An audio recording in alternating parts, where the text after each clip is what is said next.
Did you know that some of the fastest growing content creators don't even make videos? Now, I may sound late to the party in this regard, and that may be true because I don't have TikTok, so this could be common knowledge to people in that community. So I'm really only going to speak on behalf of a YouTube context only. So let me tell you something I've noticed now that I've gotten all that out of the way. There's been a huge influx of content that is purposely made in the form of short form videos. And no, I don't mean those dancing lip sync videos because those have been around since Musical.ly. Nor am I talking about those reposted clips where the only transformative aspect of it is the text that shows up.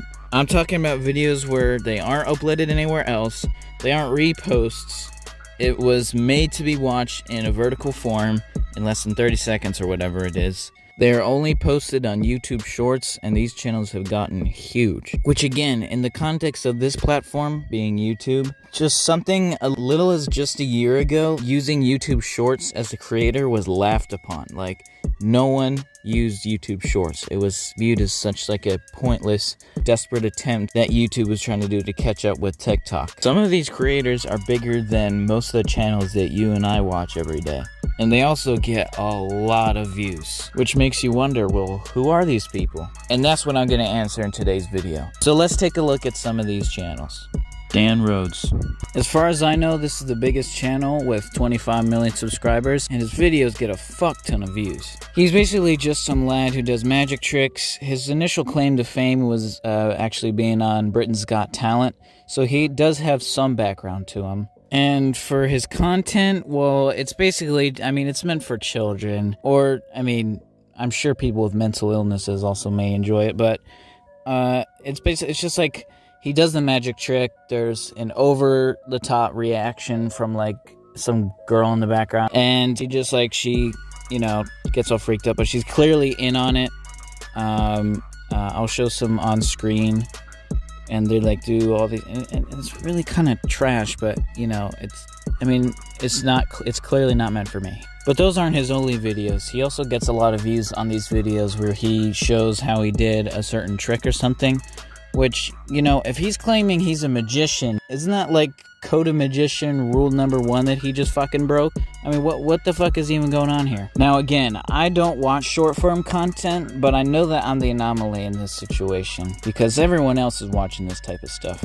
So I don't feel like I have to say too much else about Dan Rhodes because he's so popular, so I feel like you already do know about him. Now let's suppose you don't. Well, I mean, then everything I said is probably all you need to know about him. I mean, he's young, so he still has a lot of history to write about himself. So that's pretty much it. Now, how do I know that he got popular off just short form content alone?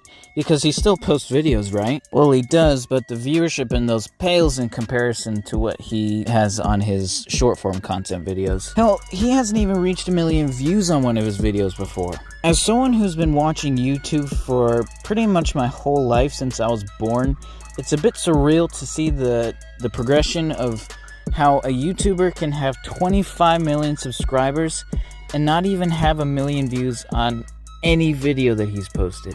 I mean, just, what is even, this is just so strange to me. So I think it's fair to say that he got popular purely off of his YouTube shorts and not his YouTube videos, right? Can we at least agree that? I'm sure there's going to be some people who watch this and, like, argue against it, like, oh no, he got popular off his vids or whatever, and just, you know, his shorts got him popular.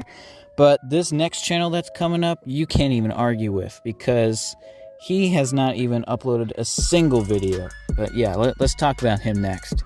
Dylan Anderson.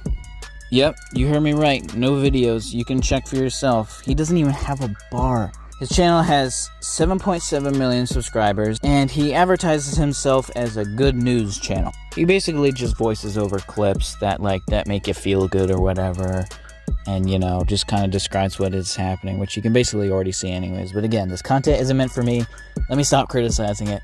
Fuck. And they're not a new concept either. I mean, Daily Dose of Internet does that type of stuff where he just voices over videos. Even as early as Ray William Johnson. What's happening, Forum? You know what? Joe Biden's testicles. Having commentary over short clips that aren't even yours. This is such a common thing now that it's not even something I should flip out about. And that's really it. There's really not much to say about these channels. How much could you say about a channel where in total all of their content's like watch time would probably amount to maybe 2 hours, if that? Imagine that. Imagine back then when there was no such thing as YouTube Shorts and a YouTuber got like 2 million subscribers off of posting one video that was like an hour and 30 minutes long or 2 hours and just got popular off of that one video and did nothing else. It's just not something that could even happen. I know the scenario doesn't really make sense, but you get what picture I'm trying to paint. Geez, like, is this really only like so mind-boggling to me? Like, is everyone else just like, yeah, people can just get popular in like 2 weeks of posting 15-second clips? Anyways, let's just move on to the next one before I start ranting. Yana Chirkina. This channel is on course to hit 4 million, but currently is at 3.9 million, at least at the time of me recording. And look, I don't want to talk about this channel for too long because it's one of those channels where it involves children, and honestly, that shit just gives me the creeps. It's basically just a mom and her daughter who do like ballerina challenges or something, I don't know. Why would any grown-up who isn't a ballet judge want to watch this stuff? Just fucking creeps. But for me, this is another example of a channel that utilized YouTube Shorts to get all of their popularity and subscribers, because again, she has a couple videos, but you don't get nearly 4 million subscribers in a couple of months from posting videos that don't even get 1 million views. So I think you get my point, right? I've shown you 3 examples of really successful channels that have only used YouTube Shorts or have mostly used YouTube Shorts for their success. And there's plenty of more other examples, but that would kind of distract from the point that I'm trying to make, right? Because really what that segment was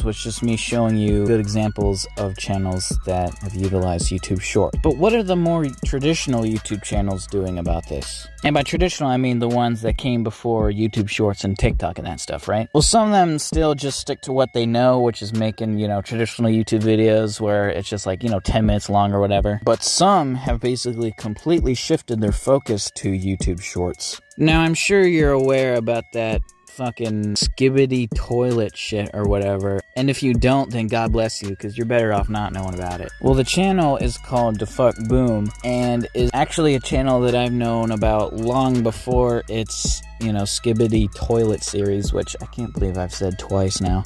And if you've been on YouTube for long enough, then you probably might know about him too. Do you remember when Big Smoke was a really big meme in that? Like his order and everything, like, I'll have 2 number 9s, a number 9, the fucking shit. Well, he would make these over-the-top SFM animations. He got viral off them. But he also did other videos that weren't on Big Smoke, like, he would do these Transformer animations, and he also did Ugandan Knuckles. Now, if I remember correctly, he only had 100k subscribers back then, which seems small now, but it was a proper milestone at the time, because this was during the recovery period after the adpocalypse, so hitting 100k subscribers was seen as a major success. Some of you may not even been using this platform to know this stuff, but if you know, you know.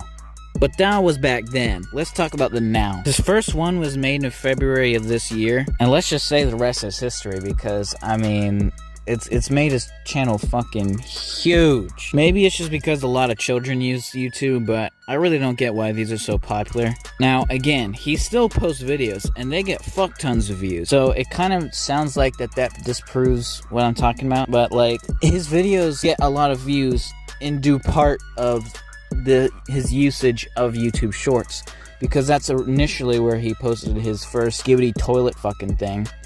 And if it wasn't for his investment in YouTube Shorts and posting content purposely made for YouTube Shorts, then it wouldn't have garnered that much attention than as if he were to just post it as a 15-second YouTube video. Do you get what I'm trying to say? Look, here's maybe a better example of a traditional YouTuber that, came before YouTube Shorts, but has adapted to YouTube Shorts in a more successful way. So you may have heard of the channel The Action Lab, but you may not. It's not like incredibly huge as the other channels I've been talking about. But basically, it was another YouTube channel that started around Da Fuck Boom, funnily enough, and he was capitalizing on another trend but instead of Big Smoke, it was hydraulic presses. If you know, you know, but it was just a different era back then, alright? But as of late, his channel's growth has kind of stagnated. So around March of last year, he took his second channel, renamed it to Action Lab Shorts, and made shorts that have really blown up beyond even his, original channel.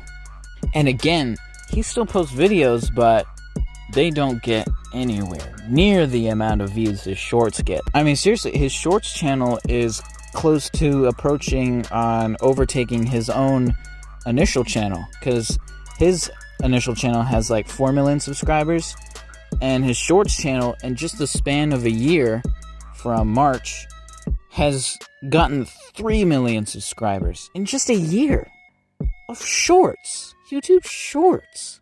No, seriously. I'm not complaining, but just like, God. It's just, everything's so fast.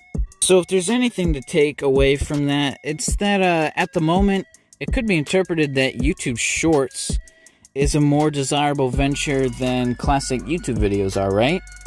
Well, I'm not too convinced. Stay tuned for my next vid where I'm going to talk about that.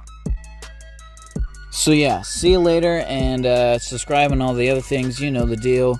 And share it with your friends if you thought it was good, Jeez, I mean, come on. Fucking hell. Be grateful, or be... Sharing is caring. Christ.